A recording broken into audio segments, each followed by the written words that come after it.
Hi, and welcome to Sewing Bites. Today we're going to thread the Husqvarna Viking 1001L Serger. This serger can do a 5-thread overlock, 4-thread, 3-thread, all the others. Today we're going to thread it for 4-thread overlock. Your accessory tray is here. So this opens and has your accessories. This is your scrap catcher. We're going to get that out of the way and open the front door. When you turn the machine on, the screen is going to default to 5-thread overlock. And if your screen is not very dark, this dial is your LCD contrast. So you can turn that so that you can see the letters better. We're going to press the A button, that's your stitch selector button. Press it one time to go to 4-thread overlock. B is the fabric you intend to use. Normal material just means mid-weight. So mid-weight woven. Normal stretch is mid-weight stretch, and then you've got thin, thin stretch, thick, and then back to normal. I'm going to leave it on normal. Your arrows, these will step you through how to set up your machine for that stitch. So if you press the down arrow one time, it's going to tell you the needles to use. We're going to use a left and a right needle, but not a front needle because we're not doing a chain stitch.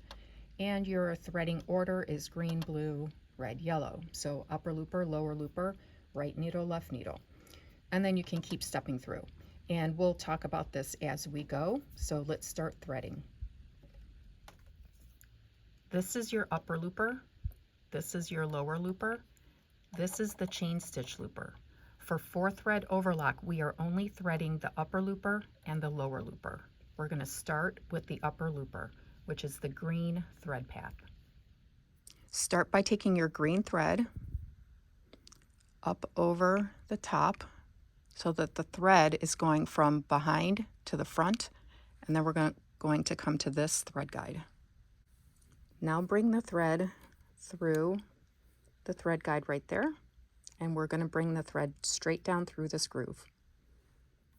So guide the thread all the way straight down to the bottom of the machine. So we're bringing the thread straight down that groove under here. Guide it through here, like in between here, and then behind this thread guide here. This little finger sticking out, it goes behind there like that. From this thread guide, your thread goes behind the thread guide right here, and then thread the eye of the looper. So that's your upper looper, it's right there. And pull the thread straight back. Make sure it doesn't get stuck on your presser foot or anywhere. And then just put it under the metal part right here on the presser foot, the part that sticks out. Put it under there. And do make sure your presser foot is up when you're threading this machine because it does open up the tension discs on top.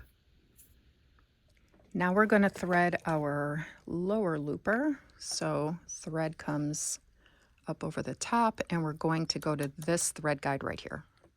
All right, so your lower looper thread path is to the right of the green, which is your upper looper. So into that thread guide, straight down the groove.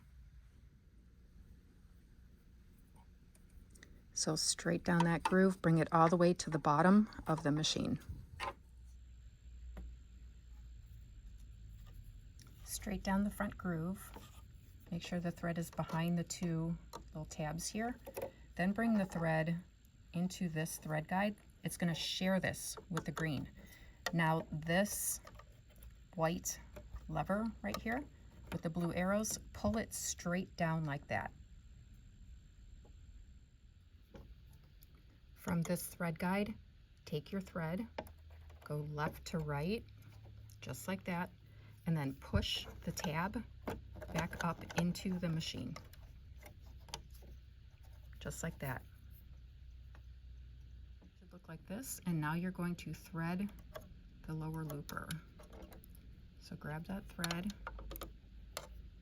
pull it all the way through. Make sure the thread is not hooked on your chain stitch looper, and make sure it's behind the deflector right there.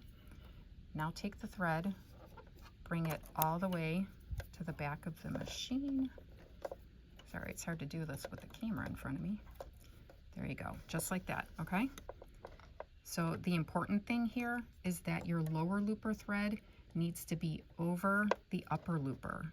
So the green thread is behind the blue thread. Now we're going to move on to the needles. Right needle, bring your thread up over the thread guide and to this one right here. Bring the thread into the thread guide there, straight down the groove. And from here, bring the thread there, so over here, down under here. Now we're on our red, so right needle is right here. We're going to bring it up over the take up right there. Now the thread goes behind the thread guide at the top of the needle, and then you're going to thread the right needle. Now we move on to the left needle. All right, this is the last bit. You're almost there. So left needle, thread up over the thread guide and to the machine.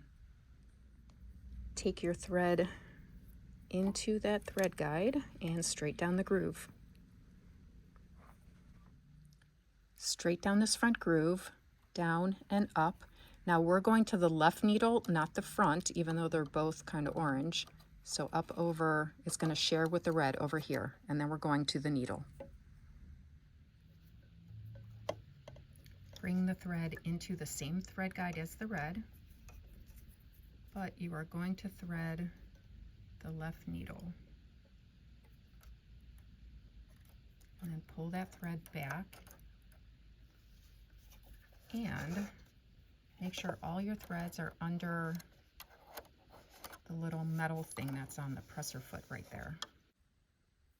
Before we sew, we're going to make sure our tension settings are all on 4.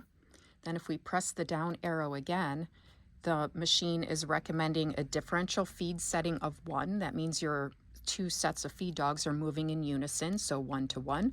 Length at 3, width at 5. Those 3 settings are here. This is our differential feed, so we have that on 1. This is our length, we have that on 3. Our width is at 5, and by width they mean the position of the knife. Now if you press the down arrow again, it's going to tell you your stitch finger should be to the left and the converter should be up. Your stitch finger is this right here. Now if it needed to be down or to the right, you would move all of this out of the way by turning your hand wheel, and it's this lever right here, and you would pull it over and it would be out of the way. You're only going to do that for rolled hem, so make sure that's engaged. To put it back, you're going to push in right here and flip it over. And then your converter is this piece right here. So if it's engaged or down, it's down like that. And then to bring it up, just flick that up.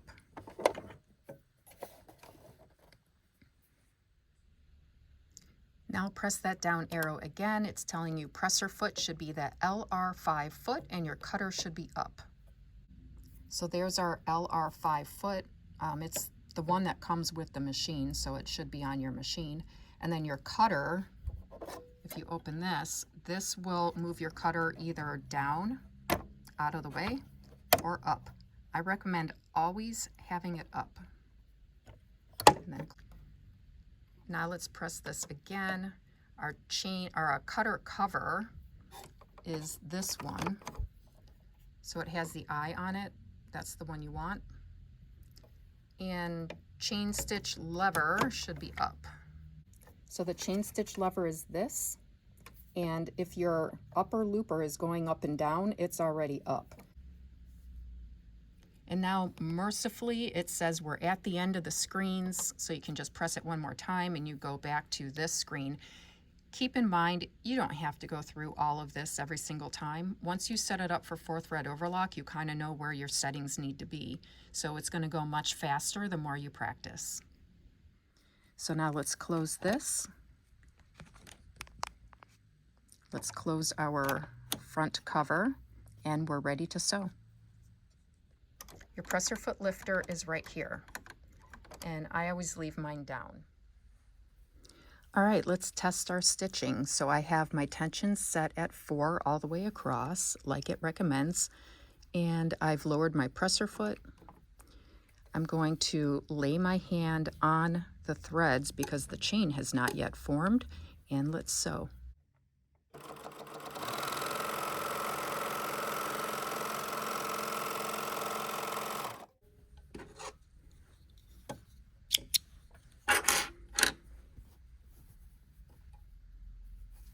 So overall looks good. Keep in mind this is a 30-year-old sewing machine or serger. This looks a little loopy to me, so what I'm going to do is increase my upper looper tension. If you look at this, everything looks good. Like my needle threads are tight, my lower looper is pretty tight, but that upper looper looks a little loopy. And honestly, you could probably leave this and it'd be okay. But if I increase my top tension of just the upper looper to 5, now I'm going to test sew it again.